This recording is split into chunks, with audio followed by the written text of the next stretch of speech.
The ink that remembers. In the heart of the Ashdown marshes, where fog curled like sleeping beasts and will-o'-the-wisps danced between black reeds, there stood a manor no one remembered building. It had no name, no clear owner, and no road leading to it. And yet it was always there, if you were lost enough to find it. Marion Hale was precisely that kind of lost. Disgraced from her position as a literary historian after exposing a forged manuscript that the entire academic world had accepted, Marion had nowhere to go. When the letter arrived, and signed on thick vellum, written in ink that shimmered between violet and black, she didn't hesitate. "Miss Hale, you are requested to catalogue the last library. Come alone. Bring no memory but your own." The manor greeted her with a quiet groan and a flickering lantern. Inside it was neither warm nor cold. The furniture was antique, the air spiced with cinnamon and dust. There were no clocks. No mirrors. Only books. Thousands of books. But none had any words. Just blank pages. Leather spines. Titles etched faintly in a language she didn't recognize. And yet, as she touched them, she felt something shift inside her, as if a thought long forgotten stirred at the edges of her mind. On the third day, Marion made a discovery. While exploring the West Wing, a part of the house that hadn't been there the day before, she found a narrow room filled with bottles. Each was labeled with a name. Some names she recognized from history: Ada Lovelace, Aurelius, Mnemosyne. Others were unknown. In the center of the room sat a writing desk. Atop it, a quill made of raven feather and a fresh sheet of parchment. A whisper came unbidden. "Write your name. Only yours." Marion hesitated, but her hand moved trembling. She dipped the quill into one of the unlabeled inkwells and wrote, "Marion Hale."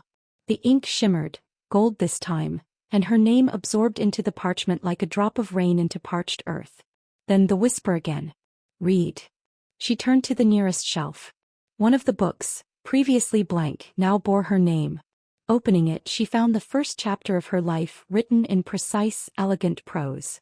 Marion Hale was born on a winter morning when the frost carved silver feathers across the windows of a quiet hospital in Dover.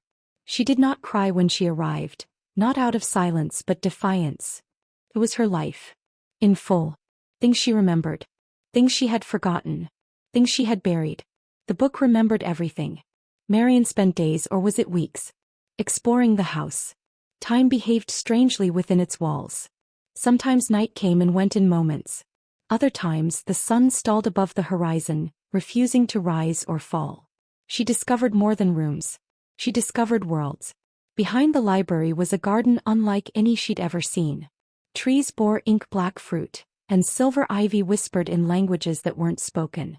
Statues moved when unobserved, always looking in her direction when she turned. In the garden's center stood a woman, tall, cloaked in tattered robes of violet and ash, with eyes like burned paper.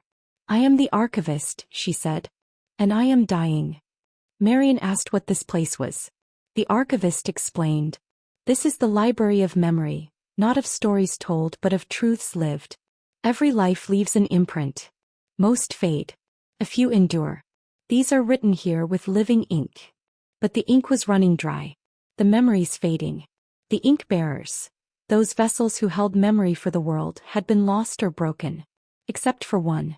The last one. You. The archivist led Marion into the underlibrary, a vast cathedral-like chamber beneath the manor, filled with echoes instead of light. There, in alcoves carved from obsidian, rested books of the lost, volumes that had turned black from grief, trauma, or betrayal. The stories in these books were twisted, fractured. They wept ink. They screamed silently. Marion was warned not to read them, but she couldn't resist. She opened a book labeled Only Ici, and was pulled in. She lived another woman's life in a breath. Betrayal, fire, a lost child, a final scream. When she emerged, she was sobbing and couldn't remember her own name for minutes. "Too many stories inside you," the archivist said, touching her temple. "You must anchor. Or be consumed."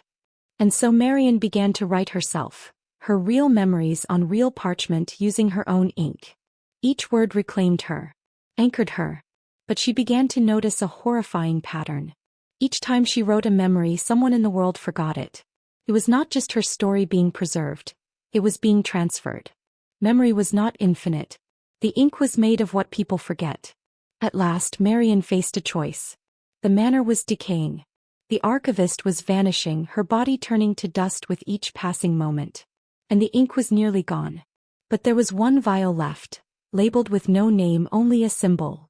Therefore, the archivist explained, "This is the first ink. He remembers before remembering.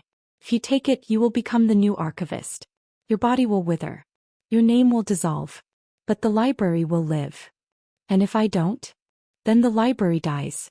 And with it, every story ever lost."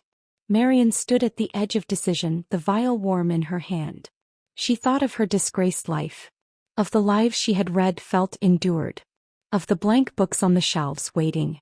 She drank the vial. The change was immediate. Her skin grayed. Her eyes glowed. Her voice when she spoke was no longer her own, but everyone's. The house stabilized. The books sighed. The ink flowed once more. Now if you wander too far from where you're meant to be, if you take the wrong turn on a foggy moor or follow the wrong path in a city you think you know, you may come across a quiet manor hidden among reeds and memory. Step inside. Open a book. And you may find your life, not as you remember it but as it truly was. For the library of memory lives again. And the ink remembers everything.